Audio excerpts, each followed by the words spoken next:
Halo, ketemu lagi dengan Iqbal Alamsah di channel pembelajaran. Hari ini kita akan membahas mengenai tema 2, subtema 1, pembelajaran ketiga. Kita mulai pembelajarannya adik-adik. Yo.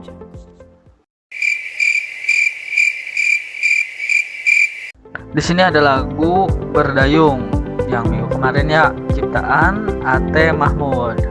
Lagu bisa dinyanyikan dengan tekanan kuat dan lemah. Masih ingatkah kalian lagu Berdayung? Nyanyikanlah kembali lagu tersebut bersama temanmu atau orang tuamu. Nah, di sini ada garis bergelombang ini yang berwarna biru dan ada yang berwarna merah. Nah, dan untuk yang bertanda merah itu dinyanyikan keras, sedangkan untuk yang bertanda biru itu dinyanyikan lembut. Baris yang tidak bertanda dinyanyikan biasa saja. Jadi ada tekniknya dalam nyanyi ini ya. Contoh. Nah, ini jangan hirau angin datang. Nah, di sana harus lembut menyanyikannya itu. Yang tidak ada tandanya dinyanyikan biasa, sedangkan yang bertanda merah itu harus dinyanyikan dengan keras atau kuat.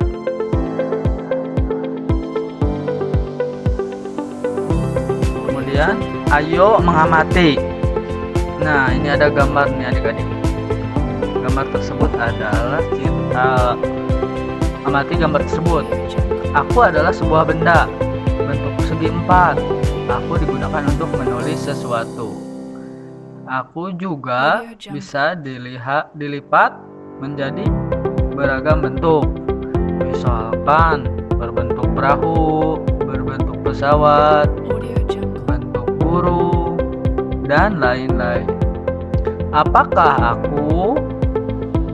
Kalau dari gambar dan keterangan ini, bendanya apa ya? Ya, ini adalah kertas. Nah, kertas itu berbentuk segi empat.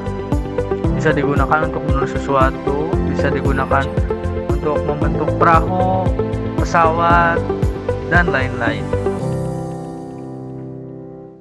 Jawablah pertanyaan berikut. Benda apakah yang dimaksud berikut? Benda apakah yang dimaksud? Nah, kertas ya, tadi kertas. Apakah kalian punya benda tersebut? Pasti punya ya adik-adik. Bagaimana bentuknya? Nah, bentuknya persegi panjang. Ada juga yang persegi.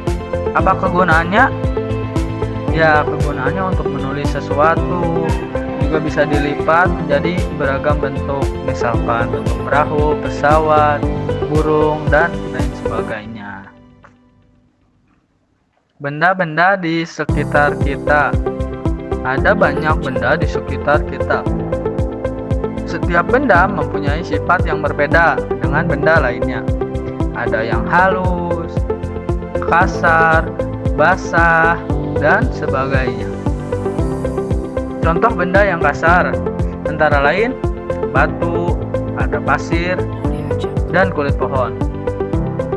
Contoh benda yang basah adalah air. Benda yang memiliki permukaan halus antara lain kapas, bulu, dan kertas.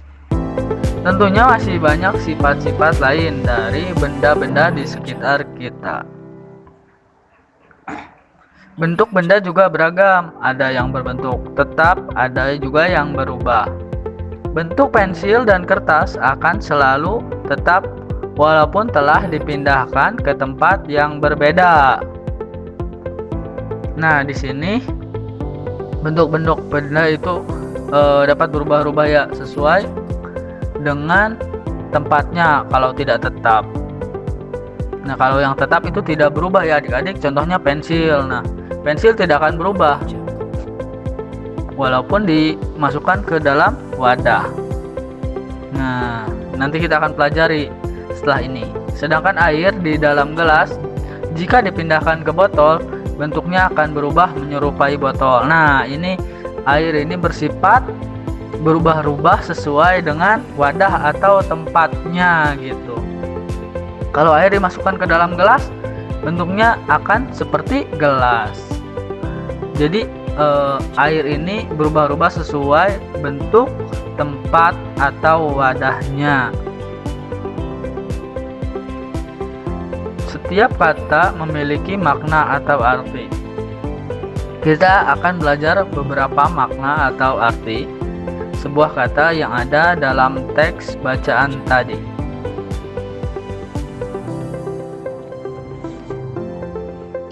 Nah, di sini kita punya beberapa kata yang akan kita cari tahu maknanya. Kata yang pertama adalah halus. Nah, halus itu arti atau maknanya itu adalah licin, lembut, atau tidak kasar. Itu namanya halus. Kemudian kata yang berikutnya adalah kasar. Nah, kasar ini memiliki arti kata adalah kesat atau tidak halus. Nah, kasar itu kesat atau tidak halus. Kemudian ada kata basah. Maknanya apa ya? Artinya apa ya basah itu? Apa ya? Basah itu mengandung air. Artinya mengandung air. Kemudian tetap. Nah, tadi ada pensil. Kalau dipindah-pindah depan itu bentuknya akan tetap. Nah, tetap itu berarti tidak berubah keadaan atau bentuknya. Kemudian ada kata berubah. Nah, berubah. Kalau berubah itu kan berarti berubah-ubah kan adik-adik, berbeda dari semula. Nah, berubah itu bendanya nanti berbeda dari semula. Jadi tidak tetap.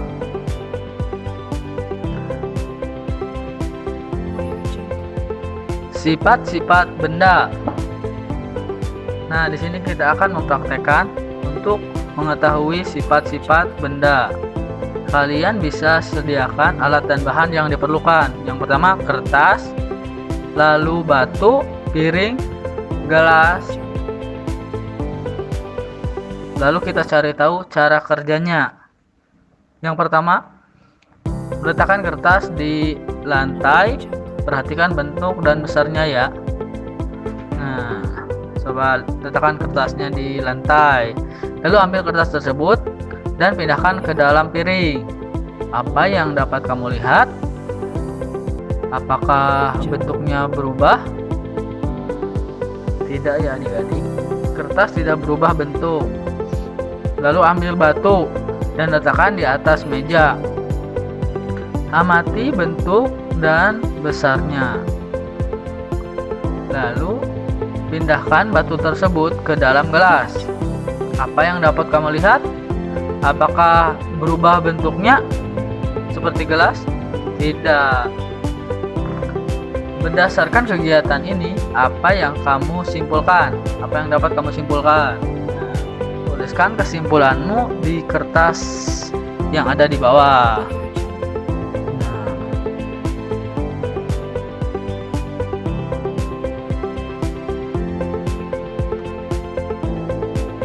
Kertas dimasukkan ke dalam air, bentuknya tetap ya, tidak berubah.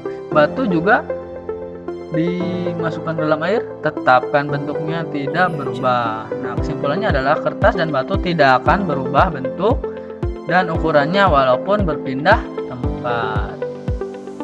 Bentuk dan ukurannya akan sama. Kedua, kertas dan batu adalah benda padat yang kita pelajari tadi. Kemudian sifat benda padat adalah tidak akan berubah bentuk dan ukurannya, tetap walaupun berpindah tempat.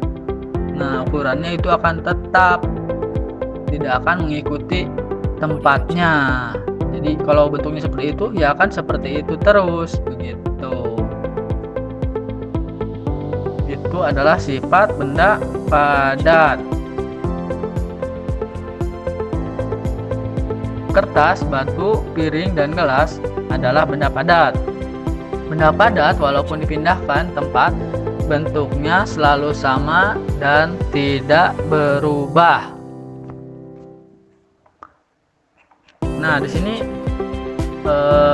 kita punya perahu yang terbuat dari kertas. Nah, perahu sendiri ada 2 kelompok ya. Perahunya itu ada 2 kelompok. Nah, kelompok biru dan kelompok merah.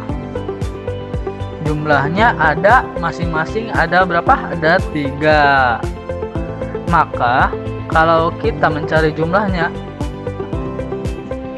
kita tinggal cari 3 tambah 3 sama dengan 6. Nah, kita bisa juga merubahnya ke dalam bentuk perkalian. Berarti berapa? Ada 2 kelompok, di dalamnya ada 3.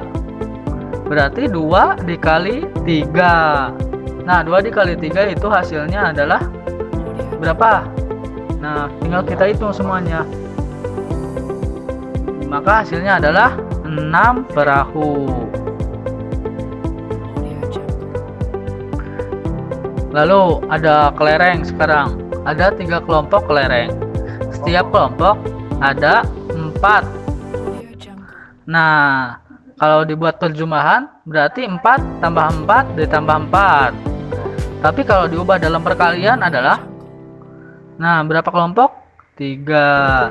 Berarti 3 kelompok dikali jumlah kelereng. Berarti 3 dikali 4 kelereng. Nah, ada 3 kelompok dikali 4 kelereng masing-masingnya. Jadi sama dengan 12. Kemudian ada bola. Bola ini terdiri dari 4 kelompok. Setiap kelompoknya ada 2 bola. Maka kalau dibuat penjumlahan berulang adalah 2 tambah 2 ditambah 2 ditambah 2. Jika dibuat perkalian adalah angka 2-nya ada berapa kelompok? Ada 4 kelompok. Dikali angka 2 berarti 4 kali 2 sama dengan jumlahnya ada 8. Kemudian ada pensil. Nah, pensilnya ada 3 kelompok. Masing-masing kelompok ada 2. Nah, kalau dibuat penjumlahan adalah 2 ditambah 2 ditambah 2. Nah, jadi pensilnya ya, tambah 2 tambah 2. Kalau dibuat perkalian sama dengan ada 3 kelompok, 3 kali 2. Hasilnya sama dengan berapa? Semua jumlah pensilnya ada 6. Berarti hasilnya adalah 6.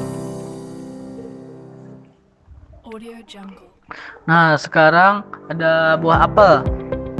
Ada 4 kelompok buah apel. Masing-masing kelompok isinya ada 4.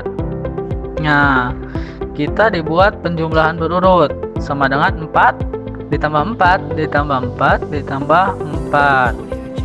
Lalu bentuk perkaliannya bagaimana? Ada berapa kelompok?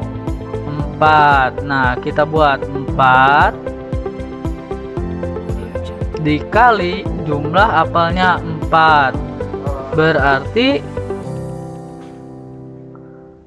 Berarti 4 dikali 4. Hasilnya adalah berapa jumlahnya semuanya? Berarti jumlahnya ada 16.